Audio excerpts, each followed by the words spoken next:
Hello friends, good afternoon. कैसे हैं आप? मैं दिलीप मोड़े, माय यूट्यूब चैनल फार्माट्रिक्स इन्फो में आपका स्वागत करता हूं। तो फ्रेंड्स, आज हम बात करेंगे ऐसी जानी मानी प्रसिद्ध व्यक्ति की जिन्होंने रिसेंटली अलविदा किया हम सबको। तो उन्होंने अपने इंडिया में नहीं बल्कि पूरे देश में अपना नाम इंडिया का रोशन किया और उनके साथ उनका नाम भी रोशन हो गया। आई थिंक ये कहना भी गलत नहीं होगा। हर छोटे बच्चे की ज़ुबान पे भी उनका नाम आज भी याद है सबको। तो हम बात करेंगे पद्म विभूषण डॉक्टर रतन टाटा सर का। डॉक्टर रतन टाटा जी, आपको तो पता है, एक बहुत बड़े बिजनेसमैन अपने इंडिया के थे, जिन्होंने जिनके पिता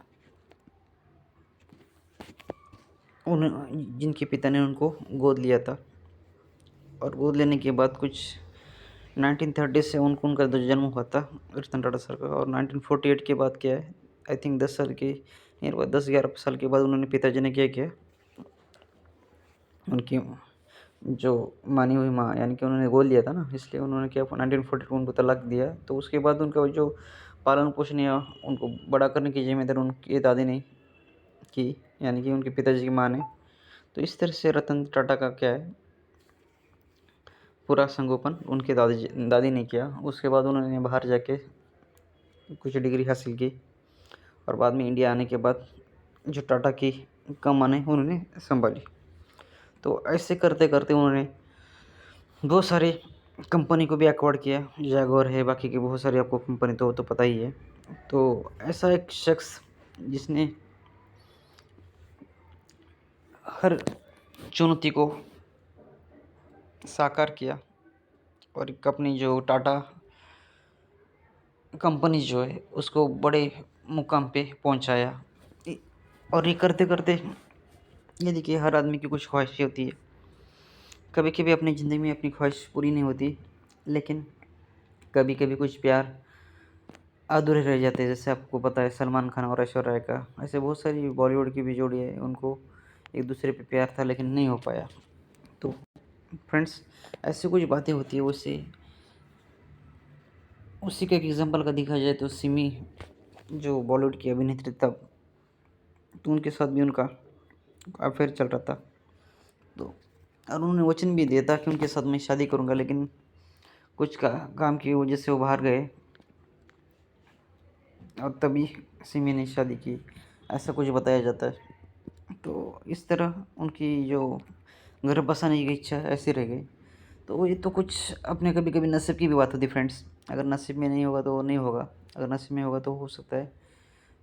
तो इससे ही पता चलता है कि एक आदमी किसी के प्रति इतना वचनबद्ध कैसे रह सकता है। और ये इतनी बढ़िया जब आदमी बन जाता है तो कमिटमेंट उनके लिए बहुत महत्वपूर्ण बात होती है फ्रेंड्स। और एक ये भी होगा, आई थिंक मुझे ऐसा लगता है कि उनने भी इनका एक मूल स्वभाव अच्छा है। इसके पीछे का ये भी में भी कारण होगा। एक तो उनको गोद लिया था, ऐ- ऐसा कहा जाता है फ्रेंड्स, क्योंकि अगर उनको गोद लिया होगा तो उनके माँ बाप कौन है रियल में शायद पता नहीं होगा किसी को, रियल माता पिता।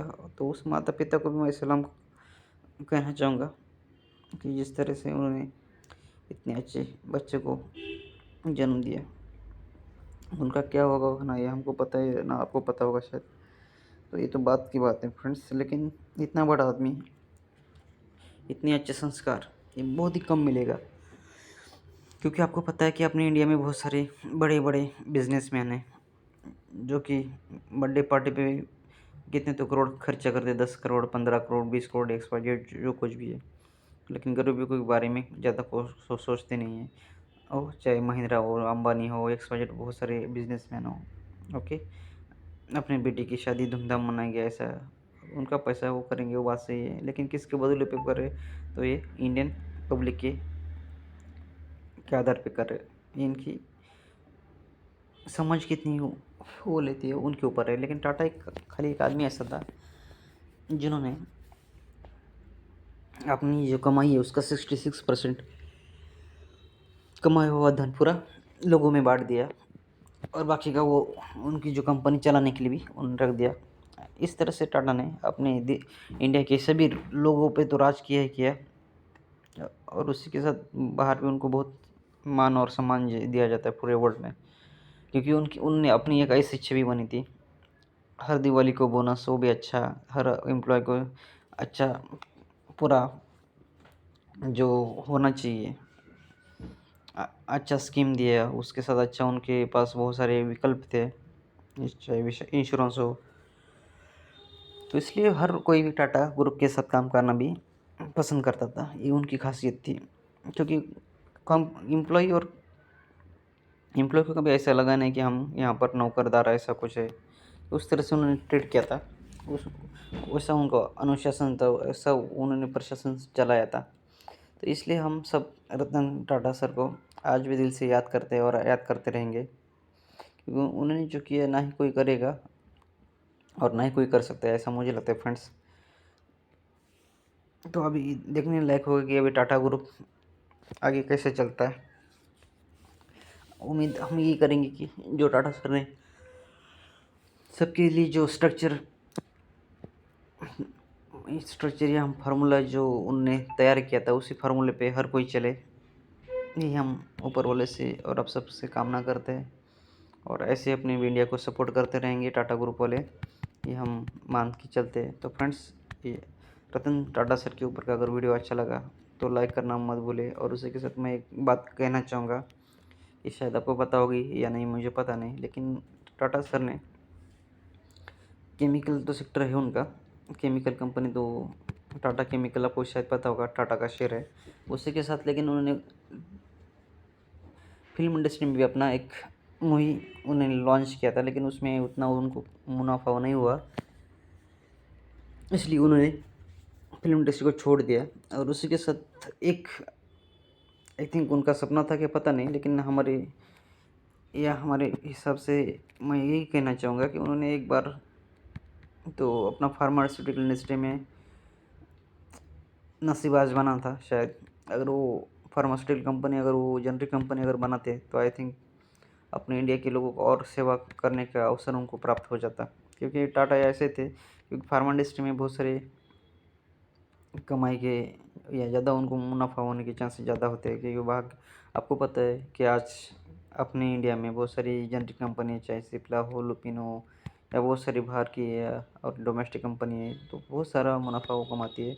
तो हो सकता था अगर टाटा सर ने अगर पहले से उनकी 4-5 इंडस्ट्री अगर यहाँ पर लगाते इंडिया में, तो कोरोना काल में अपने इंडिया के लिए तो मुफ्त में भी दवाई देने का वो प्रोविज़न बनाते और विदेश में भी भेज देते।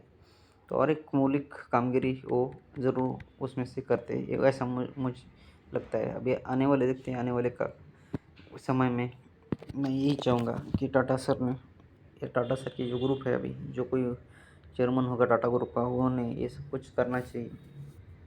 यही मेरी एक स्वाभाविक रूप से प्रार्थना कीजिए, प्रार्थना या मेरी मांग है, ऐसा कहना भी गलत नहीं होगा फ्रेंड्स, क्योंकि इंडिया के लिए अच्छा रहेगा अगर टाटा इसमें चला जाता है। तो क्योंकि बाकी के इसमें से भी पता चलेगा कि, क्योंकि आजकल क्या है, हर कोई कंपनी एम्प्लॉय को उतना बेनिफिट्स नहीं देती जो कि टाटा ग्रुप देता है। तो अगर बाकी के फार्मा कंपनी को भी सिखानी है, तो मुझे लगता है टाटा ने भी, टाटा कंपनी का जो ग्रुप है, जो कोई चेयरमैन अभी बनेंगे, उन्होंने क्या करना चाहिए, फार्मास्यूटिकल इंडस्ट्री में कदम रखना चाहिए। ये हम सब के लिए गौरव की बात रहेगी फ्रेंड्स। तो फ्रेंड्स, आशा करता हूँ ये वीडियो अच्छा लगा तो लाइक और शेयर करना ना भूले। तब तक के लिए फ्रेंड्स, बाय, टेक केयर, मिलते हैं नेक्स्ट वीडियो के साथ।